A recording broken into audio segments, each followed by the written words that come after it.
हमारे साथ मौजूद हैं कांग्रेस के विधायक इरफान अंसारी जी, दिल्ली से लौटे हैं। इरफान जी, बीजेपी का आरोप है कि मिस्टर इंडिया की तरह आप लोग हो गए हैं, फिल्म थिएटर बनाकर रख दिए हैं झारखंड को। पहले मुख्यमंत्री गायब होते हैं, फिर अब कांग्रेस के 8 विधायक गायब हो जाते हैं। कहाँ लापता हो गए?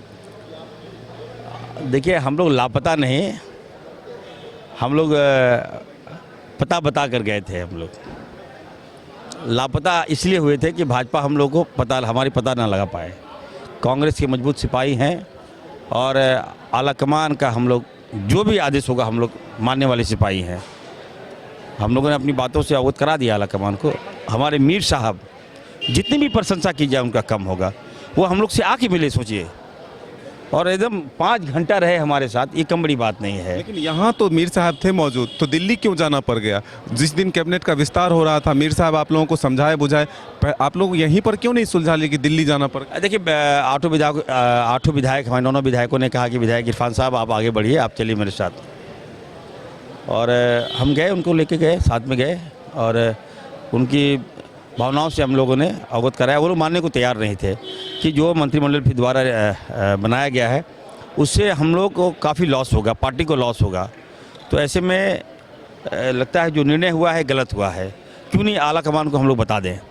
तो उसके तहत हम लोग गए थे वहाँ। तो वक्त कम है, महज कुछ महीने बचे हैं सरकार के काल के, तो अब जब फिर से वही मंत्री बन गए तो कब तक बदलाव होगा? जो नए को जिम्मेदारी मिले तो वो कुछ काम करे। मीर साहब आ रहे हैं, हम लोगों की बैठक होगी, समन्वय समिति की बैठक होगी, हम लोग मुख्यमंत्री के साथ मिलेंगे और हमें लगता है बेहतर होगा कि आप यू टॉक विथ हमारे मीर साहब। वो दूरियां खत्म हुई जो बिचौलिया को हटाना चाहते थे प्रदेश संगठन, या यहाँ की बात सीधे आला कमान तक नहीं पहुँचती? देखिए, सच्चाई ये है कि हम लोग अपनी भावनाओं से अवगत करा दिए हैं। आला कमान को सारी जानकारी है और आला कमान ने जो हम लोगों को कहा कि देखिए, पार्टी सबसे सर्वोपरि है, उस लकीर को क्रॉस मत कीजिए। हम लोग लकीर क्रॉस नहीं किए, इसीलिए वापस हो गए। वापस देखिए, आला कमान से बाहर तो नहीं जाएंगे। आला कमान कहेगा उठ तो उठ, बैठ तो बैठ। वेणुगोपाल सर सर्वेसर्वा हैं, मीर साहब सर्वेसर्वा हैं। जब उन्होंने कह दिया कि नहीं, आप लोग विश्वास कीजिए, पार्टी मंत्रियों के बारे में और संगठन के बारे में बहुत जल्द निर्णय लेगी। ये जो उधर बैजनाथ राम, इधर कांग्रेस के 8 विधायक, ये जो नाराजगी का दौर चला, सरकार पर संकट जो बीच में दिखा, इसका फायदा क्या बीजेपी उठाएगी? बिल्कुल नहीं दूंगा उठाने। मैं हूँ ना, इरफान अंसारी काफ़ी है। मैं आ गया हूँ, चंपईदा के साथ इरफान अंसारी खड़ा रहेगा।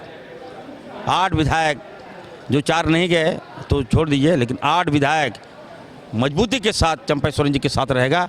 और ये मैं कहना चाहता हूँ, कोई बाल बांका हमारी सरकार को नहीं कर सकता है। हम लोगों को ऊर्जा देकर हमारे आला कमान ने भेजा है। दलितों का अपमान का आरोप लग गया है। बिल्कुल, देखिए, दलितों का अपमान भाजपा की है।